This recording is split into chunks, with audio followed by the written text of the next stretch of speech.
libro es que a ver, hay un famoso comentario que es cómo se come un elefante, bueno, de un mordisco por vez.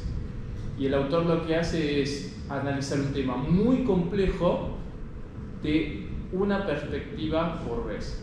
Entonces, soporta un análisis desde la filosofía del derecho, soporta un análisis de derecho internacional, soporta un análisis desde el derecho político, y también veo cuestiones históricas, sociológicas y demás. Con lo cual es un tema multidisciplinario que está analizado desde un punto de vista que abarca más de una dimensión.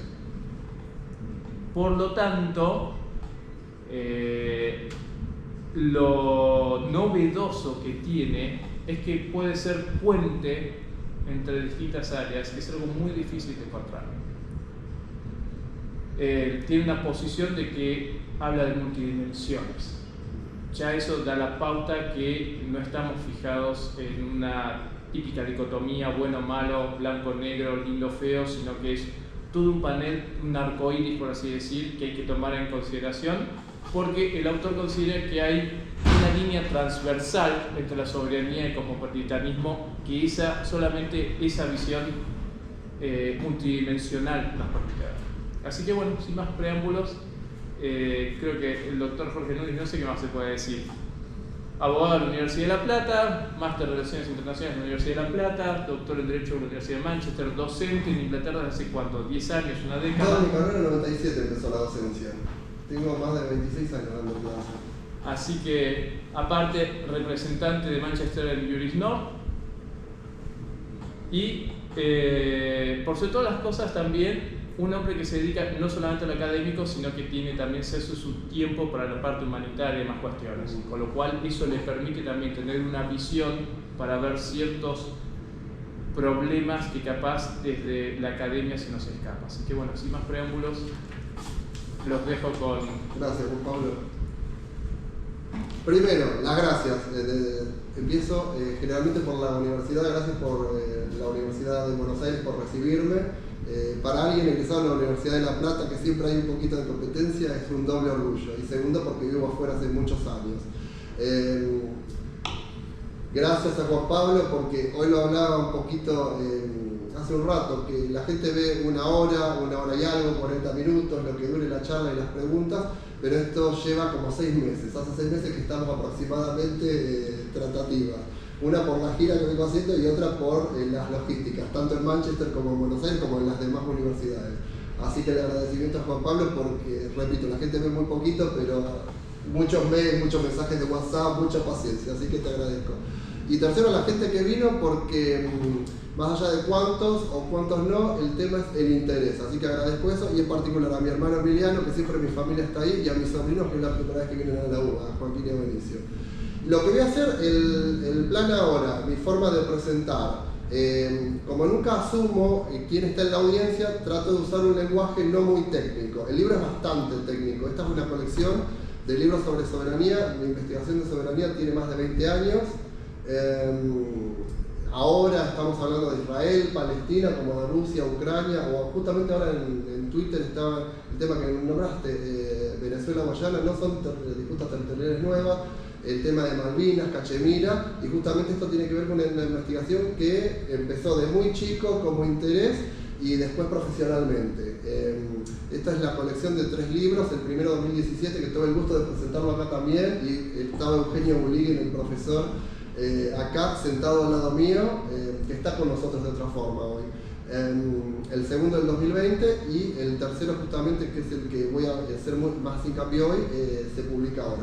Y lo último que quiero decir, las regalías van, les voy a explicar, a una fundación en Brasil, porque lo que sostengo, y lo digo en toda Latinoamérica, el día que Latinoamérica trabaje como Latinoamérica y no como argentinos, como brasileros, como peruanos o como mexicanos, es que Latinoamérica va a tener el lugar que se merece. Entonces lo que insisto es que primero latino, después argentino, primero latino, después brasilero, primero latino, después mexicana o peruana o boliviana. Esto lo digo porque es una creencia mía y es muy parte del trabajo que hago. Les voy a explicar un poquito más de la parte social. Mis detalles de contacto los dejo acá brevemente, pero igual los tiene Juan Pablo, así que se acercan a Juan Pablo. La presentación tiene 3 ejes para hacerlo de alguna manera didáctico. ¿Por qué soberanía o cosmopolitanismo ahora? ¿Por qué es importante? ¿Qué es lo que nos dice el derecho? Voy a hacer alusión a 3 ciencias en particular. Vos mencionaste más, pero me detengo en 3. Ciencias jurídicas, ciencia política y relaciones internacionales. Uso multilenguaje, esto tiene que ver con mi doctorado también, y voy a explicar el por qué. Y después, justamente lo que propongo, que es lo que venimos haciendo ahora en varias disciplinas, que es ver unidimensionalmente estos problemas, y propongo, no critico lo anterior, no creo en las posiciones que ahora están de moda de colonial, esto de reinventar la rueda, no creo en reinventar la rueda. Esto de la crítica por la crítica misma es el tema de ofrecer un ángulo distinto, una opción distinta, sin desmerecer las anteriores. Repito, voy a hablar de distintos tipos de cosmopolitanismo, pero voy a usar ese término solo porque en lo que descubierto en la investigación, cuando hablamos de cosmopolitanismo, no hablamos de cosmopolitanismo de acuerdo al derecho natural o derecho positivo, si vamos a incluir valores o no valores. Yo hago esa clasificación más técnica en el libro, no voy a hablar de eso ahora justamente para hacerlo más didáctico. ¿Por qué soberanía y por qué cosmopolitanismo ahora? La prueba está con COVID. Tenemos sociedades cosmopolitanas alrededor del mundo. Buenos Aires es un ejemplo, Bogotá es un ejemplo, Lima es un ejemplo, Río de Janeiro es un ejemplo, pero el mundo es un ejemplo. Hoy se habla de inclusión o inclusividad, hoy es el hecho de que ya no tenemos solamente mujeres y hombres, el término binario es muy escaso, hablamos de religiones, hablamos de etnias, hablamos de tribus indígenas, etcétera, etcétera, etcétera. Hoy el mundo es un gran rompecabezas de diversidad. Eso de alguna forma tiene que ver con los pluralismos a los que me voy a referir después y tiene que ver con este término de cosmopolitanismo. El cosmopolitanismo, tanto en lo jurídico como en las ciencias políticas como en relaciones internacionales, tiende a ver a estas unidades como poseyendo o aspirando a tener similares derechos y similares obligaciones. Ahora, como abogado sé que eso no es posible porque tenemos soberanía estatal, ¿sí? Un tema jurisdiccional. Y el ejemplo, por eso uso COVID, porque no se necesita mucho más pruebas, fue evidente que de acuerdo a la suerte que teníamos en qué país estábamos y en qué jurisdicción estábamos, independientemente de hombre, mujer o clase social, teníamos acceso o no acceso a la medicación. Y como nunca sé qué tipo de audiencia tengo, siempre pongo el ejemplo, por lo menos en esta gira, el ejemplo de México, muy colorido, que el presidente en una jurisdicción como México, no estoy a favor ni en contra, voy a usar ejemplos controversiales, pero son descriptivos, no voy a criticar. Pero el caso de AMLO, diciéndole al presidente electo democrático a la población mexicana que no se vacune. Y tuvo que entrometerse el artista Thalía desde Estados Unidos para decirle a la gente que se vacune. Esto tiene que ver justamente con la soberanía estatal y la jurisdicción. Tenemos generalmente división de poderes, en donde se crea un derecho y se aplica un derecho y se ejecuta un derecho de la forma en que ese tipo de gobiernos decidan hacerlo. Independientemente que seamos Rusia, seamos el Estado de Israel o seamos Bolivia. Y eso tiene que ver con relaciones domésticas, regionales e internacionales. Alguien puede ver autodefensa, otra persona puede ver un genocidio en Palestina, ¿sí? Bueno, esto es un poco lo que quiero ver, la tensión. Tenemos un mundo plural, pero en paralelo tenemos en derecho y en política estados soberanos que pueden, entre comillas, hacer como quieran dentro de su jurisdicción, en ese territorio y con esa población. Y repito, ¿por qué COVID? Porque justamente de acuerdo al estado que teníamos íbamos a tener un grado o un porcentaje mayor de suceso en sobrevivir la pandemia o no. Bueno, mi investigación, la teoría que voy a explicar y la metodología que aplico se puede usar para cualquier estudio de cualquier fenómeno. ¿Sí? Hablo de fenómeno para hacer más... No es una posición fenomenológica, porque somos acá analíticos, entonces voy a ser claro con el mensaje. No, utilizo fenómeno en el sentido amplio de la palabra en el libro. Sin embargo, el caso que estudio para mostrar, porque es un proyecto de investigación mío de toda la vida, disputas territoriales, pero el tipo de teoría que aplico y la multidimensionalidad se puede utilizar para cualquier fenómeno, por ejemplo, entender la norma jurídica de Kelsen o la norma jurídica de Cosio. Me explico para los analíticos. Lo que veo, que lo hablaba antes de empezar, esto tiene que ver con mi libro del 2020, distintos capítulos, distintas disputas territoriales de acuerdo a regiones o continentes. Y al principio, una persona con IQ, con inteligencia intelectual, arriba de la media, pensaría que estas disputas son distintas. Si bien en la superficialidad son distintas, hay elementos comunes entre disputas solucionadas como el límite entre México y Estados Unidos, o el Caribe, los derechos indígenas, y a futuro vamos a ver el problema que vemos en Israel o en Siria. Esto ya lo anticipo porque tengo alumnos de Cachemira. Vamos a ver en lugares como Cachemira y la Antártida. ¿Por qué? Por el agua.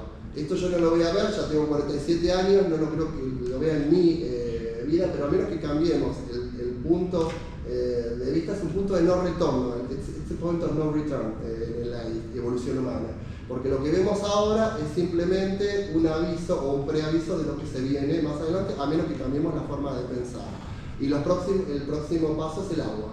Cuando digo próximo paso, yo digo siempre, no hablaba visión, ¿no? Estamos hablando de 50, 60, 70 años, ese es el próximo problema.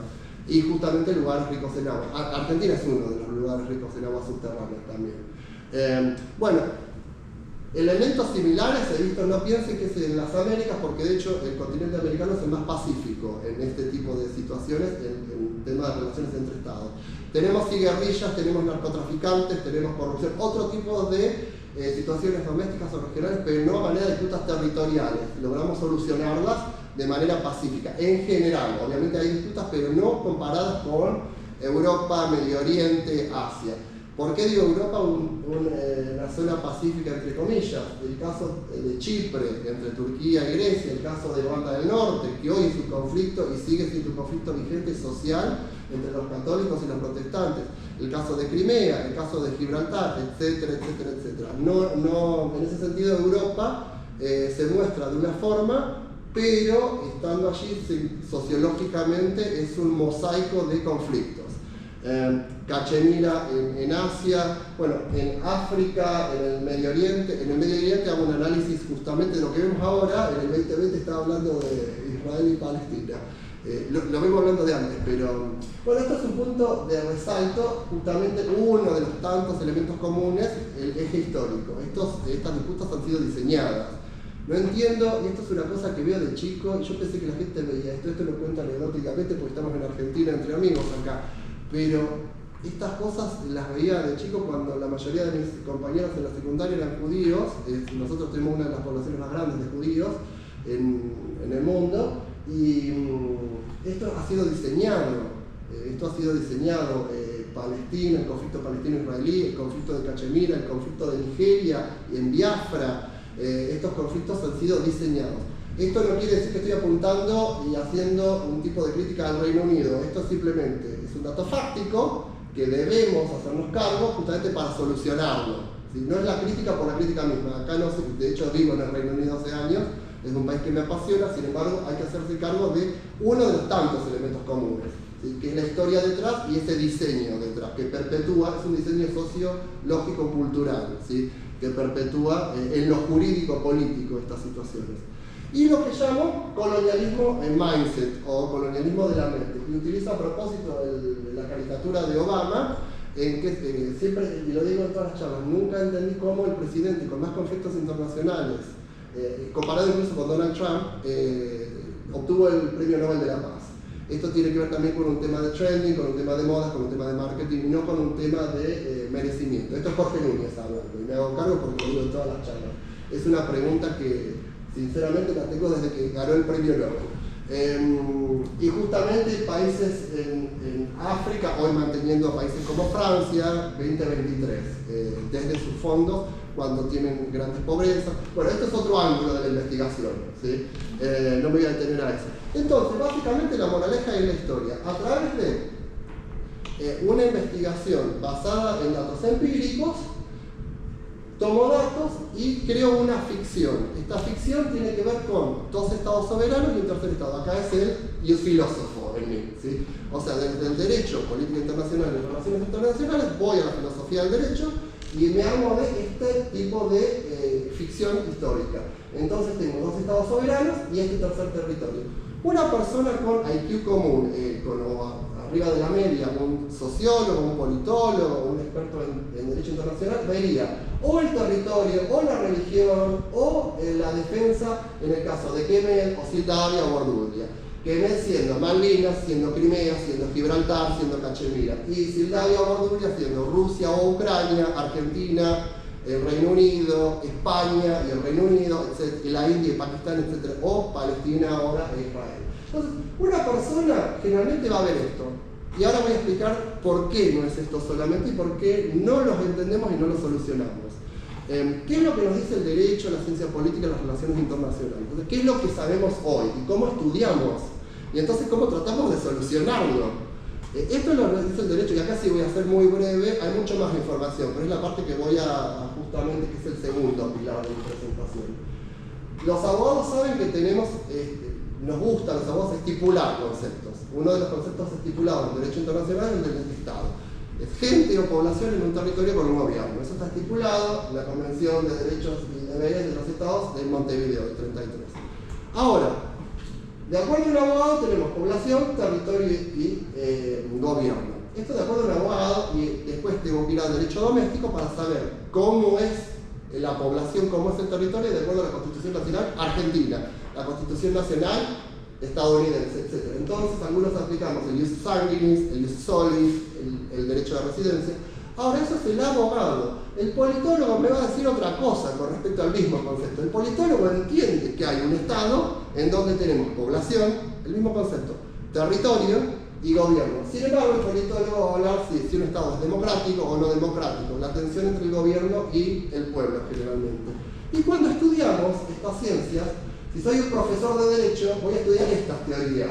Generalmente, ¿por qué los indígenas no tenían derecho en las Américas? Simple. Porque aplicamos el terra nullius o el res communis. Y los indígenas no eran personas jurídicamente. ¿Sí? Esto tiene que ver porque las teorías jurídicas respecto al Estado se basan en uno de los elementos, el territorio. No desconocen la población, no desconocen el gobierno. Sin embargo, dan preeminencia al territorio. El caso máximo es alguien como Kelsen, que ni siquiera el territorio es un elemento abstracto. ¿Sí? Pero ese ya es el caso extremo de los abogados. En cambio, el politólogo no desconoce el territorio, pero va a hablar de otros elementos, va a hacer hincapié en población y gobierno. Y es por eso que cuando somos politólogos decimos, un Estado es liberal, un Estado es marxista, un Estado es anarquista, etcétera, etcétera, etcétera.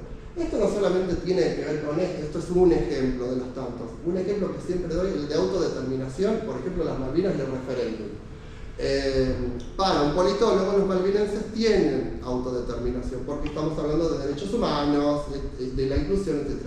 Para un abogado experto en relaciones internacionales y derecho internacional al público, un abogado sabe que los malvinenses no tienen derecho a la autodeterminación. Entonces el juego que existió hace unos años, creo que fue en 2013, yo participé del referéndum ese de Malvinas, me llegaron hasta cartas de los malvinenses a Manchester.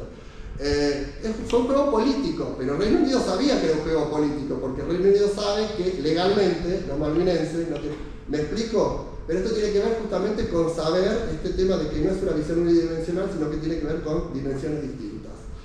Y es por eso que cuando Argentina y el Reino Unido hablan, creo que los gobiernos saben que no se van a entender porque están hablando en distintos idiomas, y no hablo del inglés y el castellano. Ahora, el concepto de soberanía es incluso más complejo porque no tenemos estipulado el concepto. Hay una gran noción que viene de Bodin en Francia y el Leviatán, Hobbes en Inglaterra, es un momento histórico, tiene que ver con dejar de lado el papado, las iglesias y la lucha del poder entre el rey y la iglesia. Y justamente tomar esa soberanía de Dios, o de los dioses en su momento, de la más alta, absoluta y perpetua poder. Hago un paréntesis porque la gente tiende a usar los textos religiosos a favor o en contra. Lean los textos religiosos. Es parte de mi investigación también, será un próximo libro. El Torá, la Biblia, ahora estoy estudiando el Corán. Ninguno de los textos religiosos habla de un Dios absoluto.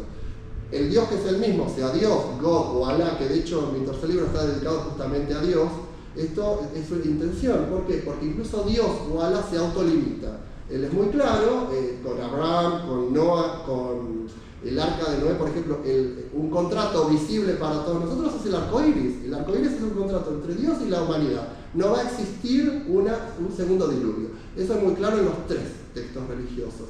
Puedo hablar del LGBT, cuando la gente habla de LGBT, etc. Eso no es ni la Biblia, no es ni el Corán, no es ni el Torá. Los que son muy buenos para esto son expertos en Israel, estudiando y escribiendo sobre el Torá, cuando específicamente es una sola de las casas, de las 12 casas de Israel, los levitas o levíticos, depende de la traducción, en donde existe la prohibición, pero no es una prohibición contra la homosexualidad, es una prohibición justamente con respecto a mantener relaciones sexuales, justamente porque la preeminencia tiene que ver con lo supraempírico y Dios.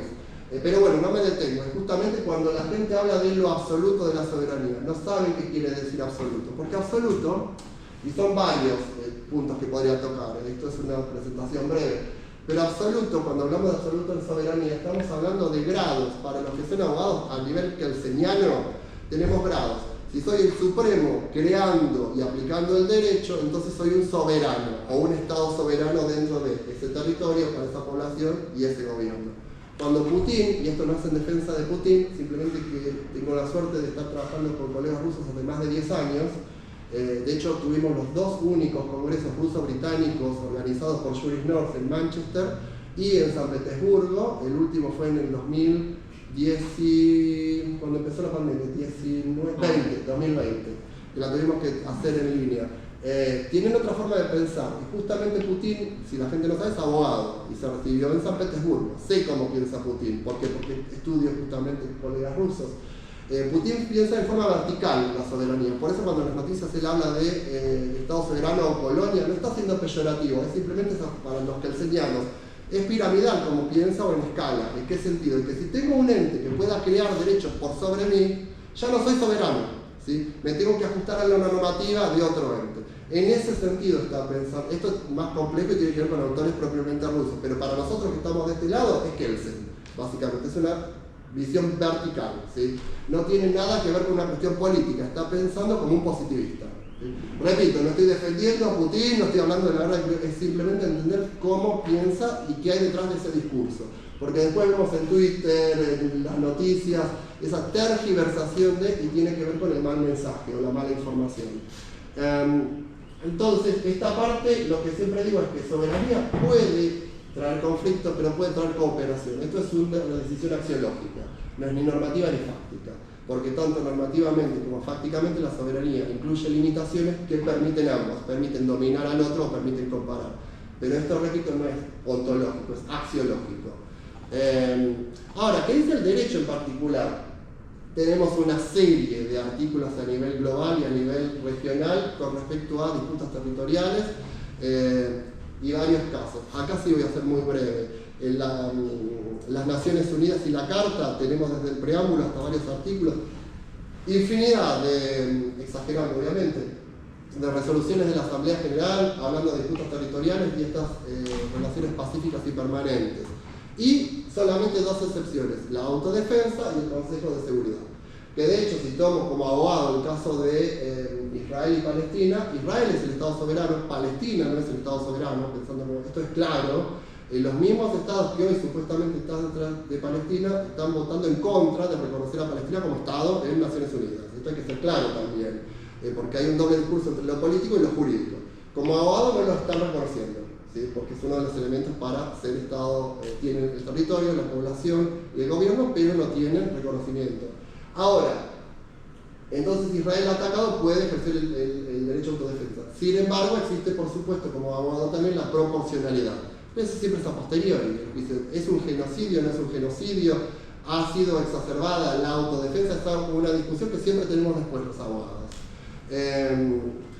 No hago hincapié en el Consejo de Seguridad, porque también digo posición ahí, que no es un órgano, obviamente, creo que es más que obvio ya en el 2023, democrático, similar a la Asamblea General, creo que Naciones Unidas, salvo los órganos en particular, Naciones Unidas, realmente hay que tener un pensamiento nuevo acerca de cómo modificar, no creo en reinventar la rueda, pero Naciones Unidas ha dado claros indicios que no está haciendo el trabajo que debería hacer, no solamente con Israel y Palestina, con Ruanda, con la relación con la OTAN, con Rusia, con el mismo Estados Unidos, esto que creo que es claro. Por eso no me detengo tanto en estos ejemplos. Son parte del libro, pero no me detengo justamente ahora. Esto es con respecto a Naciones Unidas, la Carta y la Asamblea. Ahora, el derecho internacional particular. Hablo de particular, en algunos libros todavía se enseña regional, pero la OTAN no es regional, por eso hablo de derecho internacional particular, sea regional o por algún tema. Por ejemplo, la defensa. Tenemos replicado el articulado de Naciones Unidas en temas de resolución de conflictos. Mediación, negociación, arbitraje, el menú es el mismo.